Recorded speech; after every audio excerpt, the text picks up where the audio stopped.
Rwanda ukomeje gukurikira turi muri gahunda y'amakuru. Muri Nigeria abantu babarirwa muri mirongo barishwe abandi babarirwa mu magana barashimutwa mu bitero by'umutwe witwaje intwaro byagabwe muri leta ya Nigeria ku wa gatanu. Abaturage babonye ibi bavuga ko ahagabwe ibi bitero ari mu midugudu yari ituwe cyane n'abaturage kandi ko abagabye iki gitero ararwanya umutwe w'abajadiste witwa Lakurawa.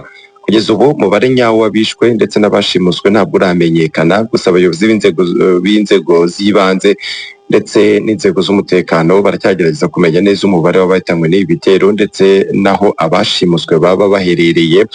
Iyi leta ya Nigeria muri Nigeria nyine iri ahagana mu burengerazuba bw'iki gihugu, ikaba ikunze kurasirwa n'ibitero nk'ibi ngibi. Leta yavuze ko iri gukora ibishoboka byose kugira ngo hamenyekane aho abashimuswe bari ndetse babe bagaruzwa. Guverinoma ya Togo yemeje amakuru yitabwa muri yombi ry'abanyamakuru babiri b'Abafaransa ubu bafungiye muri gereza zo muri icyo gihugu. Abanyamakuru ngo witwa Gaël Mokael ndetse na Sebastien Perez Pezani bakaba baratoye muri yombi ku itariki 27 z'ukwezi kwa karindwi. Ubusanzwe abanyamakuru ngo bakusanyaga amashusho azakoreshwa mu kiganiro cyitwa Route de l'Impossible gisanzwe kinyuzwa kuri imwe muri televiziyo zo mu Faransa. Nubwo hemejwe amakuru yitabwa muri yombi ryabo rero ntabwo hasobanuwe ibyaha ubu bakurikiranyweho. Ishami ry'umuryango w'abibumbye ryita ku biribwa ndetse n'ubuhinzi ryatangaje ko ikinyagihe cya El Nino gishobora gushyira mu kaga gakomeye abaturage ba Sudani bamaze igihe n'ubundi bafite ikibazo cy'ubuke bw'ibyo kurya kubera intambara. Muri Sudani ubu abarenga 40% by'abaturage bose bafite ikibazo gikomeye cy'ibiribwa.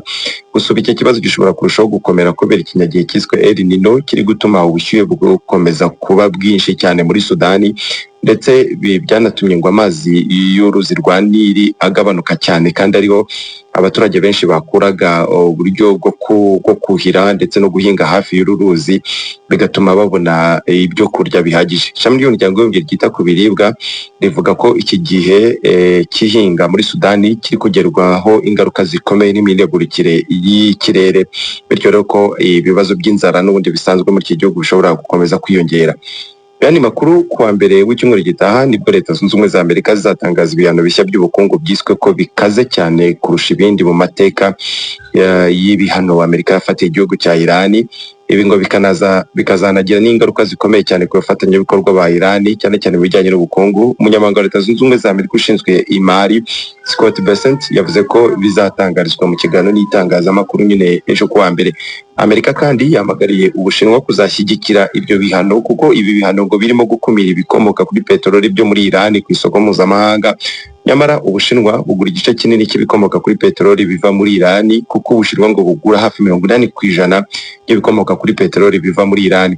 Ku ruhande rw'Ubushinwa ariko buvuga ko ibyo bihano bya Amerika ngo bitaza gukemura intambara iri mu burasirazuba bwo hagati, ahubwo Ubushinwa bugasaba ko habaho ibiganiro kugira ngo iyi ntambara ihagarare. Reka dufata akaruhuko gato mu kanya duhindukira tuhita twinjira mu kuvuga mu mikino.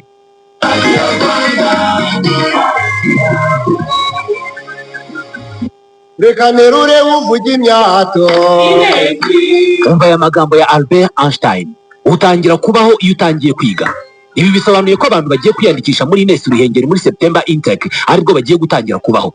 Bazaba batangiye urugendo rwo kuba intiti n'impuguke mu mafaculties dufite nka Sciences and Information Technology, aharimo Land Management n'izindi programme. Hari kandi Faculty of Economics, Social Sciences and Management ku bashaka kuminuza mu bijyanye n'icungamutungo. Hari Faculty of Education yibanda ku masiyanse, Faculty of Engineering and Technology aharimo Computer Sciences, Civil Engineering n'ibindi. Hari Faculty of Law and Public Administration aharimo Law na Public Administration and Governance, ndetse na Faculty of Health Sciences aharimo Pharmacy, Nursing and Midwifery n'izindi. Dufite kandi programme za Masters na Professional Courses nka CPA na Short Courses zitandukanye. Ahazaza hawe mu birebana n'umurimo hatangirira muri Ines Ruhengeri. Kwiyandikisha bikorerwa ku rubuga rwa internet wa#ines.ac.rawa ahanditse admission. Duhamagare cyangwa twandikire kuri 07 88 90 30. Filemo turambura amakuru avuga mu mikino. Ego amakuru avugwa mu mikino nuko ikipe ya Rayon Sport ibinyujije ku mbuga nkoranyambaga zayo yatangaje ko yasinyishije rutahizamu ukomoka mu gihugu cya Kongo yitwa Moise Sanja Buraya umwaka ushize w'imikino rero akaba yarakiniraga ikipe ya Kiyovu Sport. Mu yandi makuru nuko u Rwanda rwemejwe nk'igihugu kizakira imikino ihuza ibigo by'amashuri byo mu karere ka Afurika y'Uburasirazuba izwi nka FEASA muri Kanama y'umwaka utaha. Iyi mikino yaherukaga kubera mu Rwanda muri 2023, icyo gihe yari yabereye mu mujyi wa Huye, ni mu gihe kandi y'umwaka utaha yo izabera mu karere ka Musanze. Iyi Musanze yaherukaga kwakira Sekafa FEASA muri 2018. Ngiye muri basket, ikipe ya APR Basketball Club irakoza imitwe y'intoki ku gikombe cya shampiyona ku nshuro ya 4 yikurikiranya, ni nyuma y'uko rero yaraye itsinze ikipe ya Patriote amanota 101 ku manota 92 mu mukino wa gatatu. Ikipe ya APR rero ikaba isabwa kuzatsinda umukino umwe wonyine uzaba ku munsi wo kuwa mbere, ubundi igahita yegukana igikombe. Ni mu gihe kandi no muri shampiyona ya basket mu bagore naho habaye umukino wa kabiri, aho ikipe ya REG yatsinze The Hopes Rwanda amanota 77 ku manota 48. REG ihita igira intsinzi ebyiri, The Hopes ntago yari yabasha kubona intsinzi. Mu mikino y'umwanya wa gatatu rero mu bagabo, ekipe ya REG yatsinze RSSB Tigers amanota 78 ku manota 58.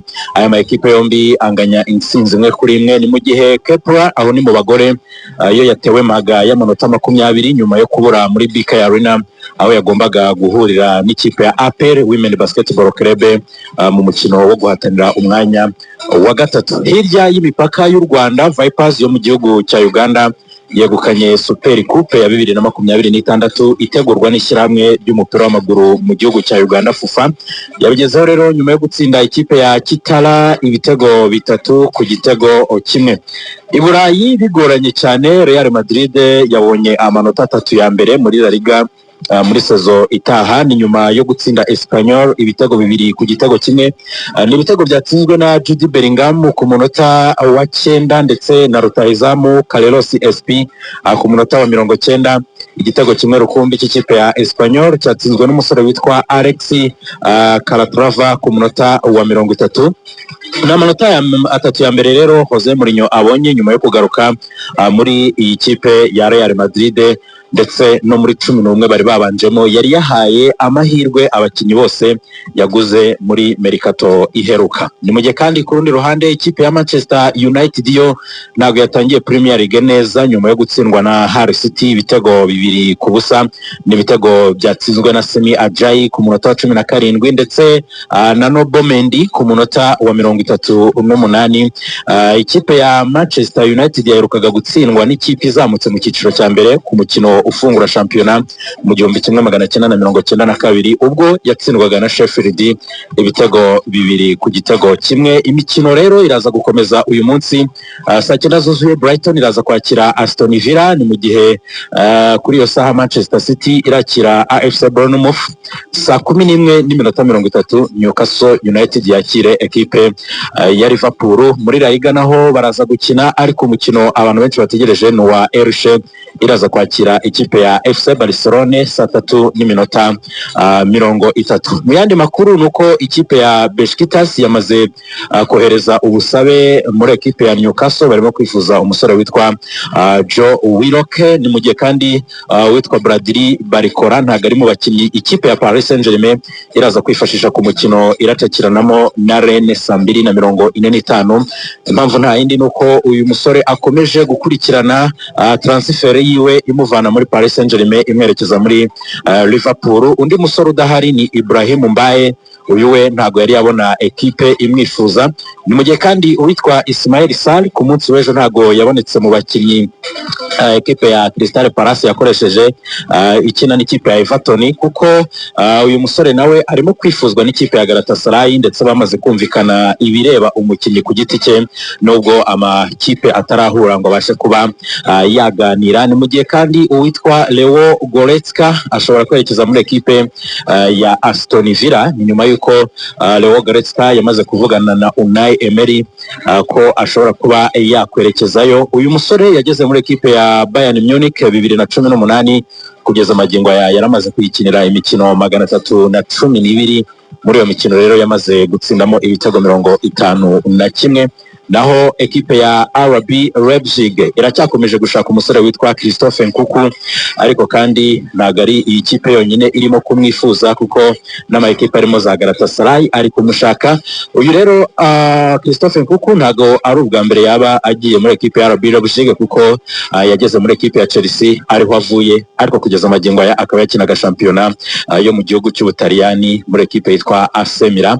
Ni mu gihe kandi ekipe ya Chelsea yamaze kwemeza ko Jamie Boni Gittens atazatizwa, ariko imiryango ifunguye uwashaka kumugura yamugura.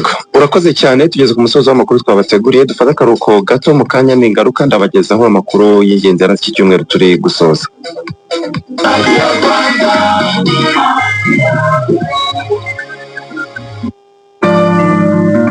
Turimo turatera imbere ku muvuduko uzahora wibukwa mu mateka. Mu mwaka w'ibihumbi 2000 abanyeshuri 445 nibo bonyine bajyaga mu mashuri yisumbuye ku isi yose buri mwaka. Uyu munsi bararenga 600,000 gusa.